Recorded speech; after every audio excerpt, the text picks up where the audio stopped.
Well, welcome to another program of the AQS Guild Buzz with Bonnie.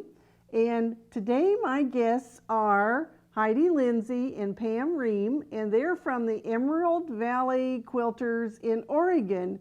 And what city are you in there? Eugene, Springfield. Okay, Eugene and Springfield. Well, welcome to the program, and we're just going to have some fun today and learn a little bit about you and your guild members. Well, thank you for inviting us. We're just thrilled. And so before we start, I just want to say that you always wonder who wins the different things that we give away. And Pam, tell us what you've won from AQS recently. Well, I was absolutely shocked when I got an email from Meredith Schroeder of AQS telling me I had won a handy quilter straight stitcher. I believe it was the 510, and I got it delivered in January, and it is a dream to sew with. I just love it. I use it all the time. So that's a good reminder to people when they see those entry opportunities to go ahead and take advantage of it. Yeah, somebody does win every single thing when we have a giveaway. We have lots of people that win some great prizes, and so I'm glad that you won that one. And the fact that it just does straight stitch, correct? That's correct. Okay. Which means for piecing, it just is the best thing I've ever had. So. Okay. Well, all right. So let's begin and talk a little bit about your guild. Heidi, do you want to just tell us a little bit about how your guild got started and when it started? Sure. It was started in 1992. There was a quilt shop here in Eugene, and there was a group of quilters who kind of started talking about getting together. And they first started meeting in that quilt shop, and then eventually moved to the first location was a church here in town. And then we've had a few locations since then. And then it just grew and grew from then. We right now have about 180 members. During the COVID, we decided to waive membership fees. We're a little bit loose on that right now. We've not had anybody be removed from our email membership list just during the COVID. So right now it's about 180 members. Well, I know that like many guilds, you do some really worthwhile projects for different charitable groups in your city. So let's talk a little bit about those. And I'm particularly interested in the teddy bears because I know you make a lot of little teddy bears. Okay, we're going to let Pam, who is our community service chairperson, talk about that. Well, community service has been really a fun way to get to know people in the guild. We make kits for comfort quilts, and of course a number of our members make their own, but we also make these teddy bears, which was a pattern that was, the rights to it was gifted to us by a member long ago. And we do these little bears. We give away about 650 bears a year to different organizations. In fact, after we finish here, I'm going to go into town to the Lane County Maternal Health, which gives teddy bears to new mothers that are in need. So we do lots of these. We even have a retirement center that we work with during non-COVID times that we get together once a month, and they help us make the bears. Well, and yes, and you give those like to your police and fire departments and anybody that is going to be working with young children, right? Well, and yes, we've given them to both Eugene and Springfield police. One of the ones that we give them to that's it's kind of interesting, sad but interesting, is the court system. When they're going to have children testify in cases of abuse or that kind of situation, we give them many bears, and they give each child a bear to hold on to before they go in to testify. And so that's one of the nice things we're able to do for the community. Right, and then you also make some tote bags for some different people there too, right? Well, we have done tote bags in the past for one or two of the organizations that give them out to homeless so they have something to put their possessions into. And then, of course, the comfort quilts, you can see a bit of two of them on either side of Heidi's wild quilt that hopefully she'll talk about in a minute. And then, of course, this year we got really carried away with doing masks. I think everybody was making masks. The last we counted, we had done 7,000. And at that point, everybody kind of said, we don't need to count them anymore. We've done lots. But that was how many we did in the early part of last year.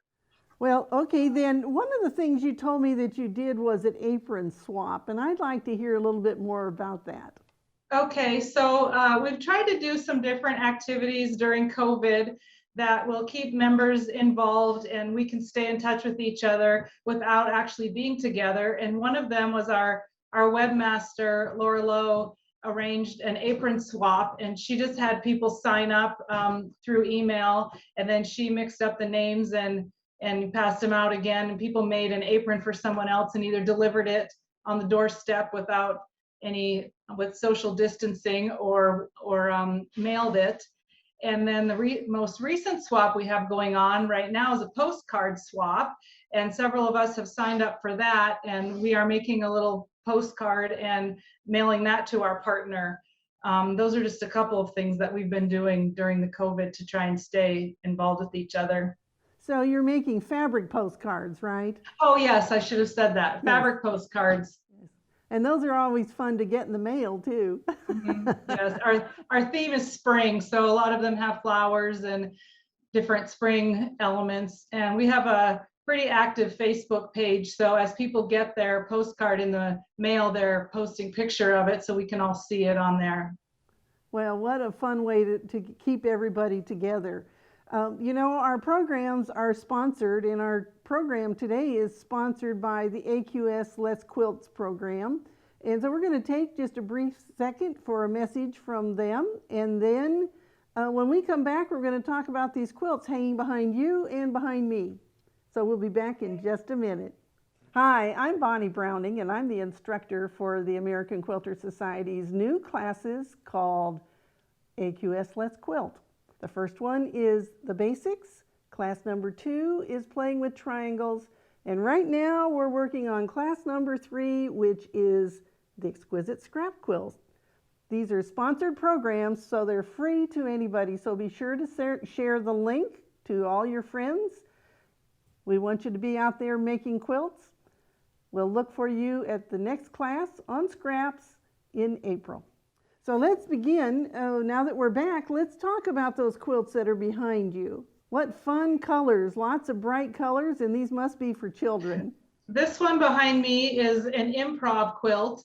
Last fall, one of our members, Ken Casey, taught a Zoom class on the improv technique, and he taught us some different things on how to insert fabrics and how to make wonky blocks and curved sections. And as we went along, he would teach us a technique and we would work on it for a little bit and then come back to the Zoom class again. And it lasted for about 6 hours, and I just got really crazy on making blocks and trying out the different techniques. I used one fabric, this one with the little checks, as my kind of focus one that I pulled all the colors from, and then kept putting the blocks up on my design wall and then fit them all together. So it's crazy but fun. It was really fun to learn all the techniques. Well, and you know what? Children especially would have fun just looking at that because of all the bright colors in it too. Mm-hmm. So we also, of course, we pinned up a couple of our comfort quilts. This is one of the patterns that I've used to make kits with. That's a lot of fun and uses up a lot of scraps. And then we have another one over here that we put together with various bits and pieces. And of course, I think I mentioned to you, we did a sew-a-thon recently where I designed a pattern and we spent the whole day doing this pattern, which I called Wheeling Down the Highway. Let's see, Heidi, maybe you can grab that side. And oh, what fun. And everybody has had a lot of fun with it. Everybody different people use different colors and whatever. And So this is one more of a twin size quilt that we've done recently. So that was a lot of fun to do for comfort quilts. Okay, well, all right, the quilt behind me is a square and a square, and it was made by Linda Baxter Lasco and quilted by Sue Nichols. And it was made for a red and white book that AQS published a few years ago. But you know, the square and the square is always popular, and it doesn't make any difference what color scheme you use on it, does it? No. Well, let's talk about what you've been doing to make sure that your guild members are keeping in contact with one another. I know you said you've been making masks, and you normally do a quilt show. What's happening with that? We normally do a quilt show 1 year, and then the opposite year we have a big guild retreat. So quilt show year should have been 2020. And instead of doing it in person, we had what's called a quilt show in the clouds, which was our webmaster arranged and took all the pictures and put them on our website. So we had a kind of a mini quilt show that way. And other than that, we still are putting out our newsletter by email once a month. And as I said, we still have a pretty active group on our Facebook page. Once in a while, we may call members, send cards to people, try and keep in touch with each other. We've done a lot of just dropping things off at people's houses, as far as, you know, if you want a kit from community service, or NICU is another thing that they do a lot of kits, and just collecting things on people's porches when we weren't supposed to get together. Okay, and you said you did have one class that you did with Zoom. Have you done board meetings and other things using Zoom?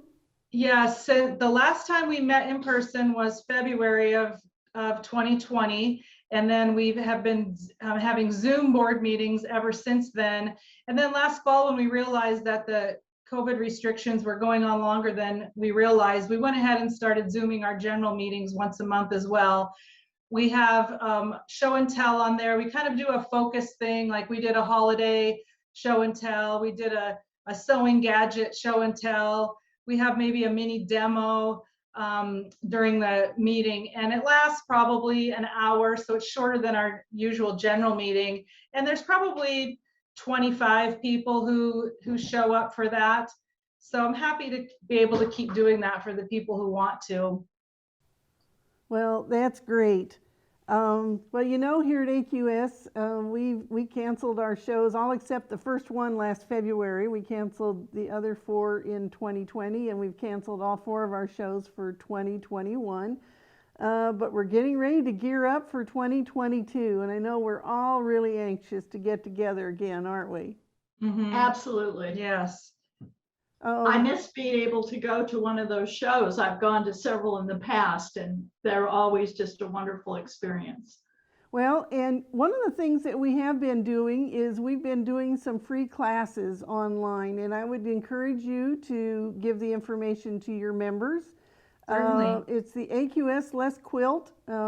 Class number 1 is really the basics for beginners to learn all of the different aspects of putting a quilt together.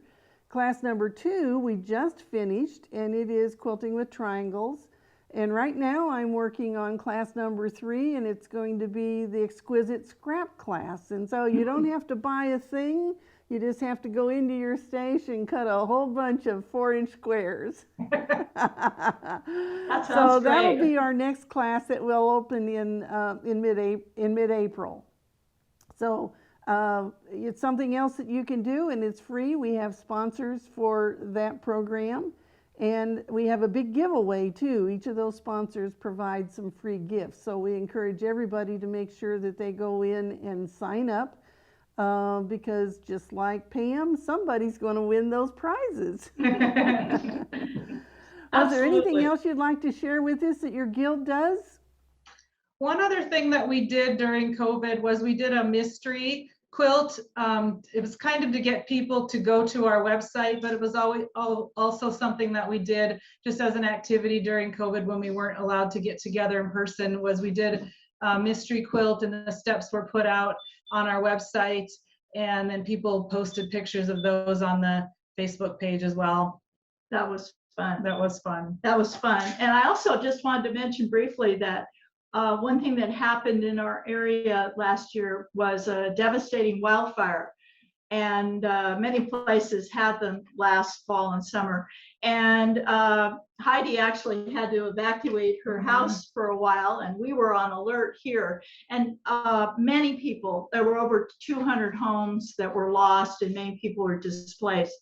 And so EBQ members, along with many others, started making quilts. And so we've delivered over 400 quilts upriver, as we say. It was in the Mackenzie River Valley, and a teacher helped us do that. And she's been wonderful, and she's helped distribute them for us. So that's been a kind of a big project for everybody.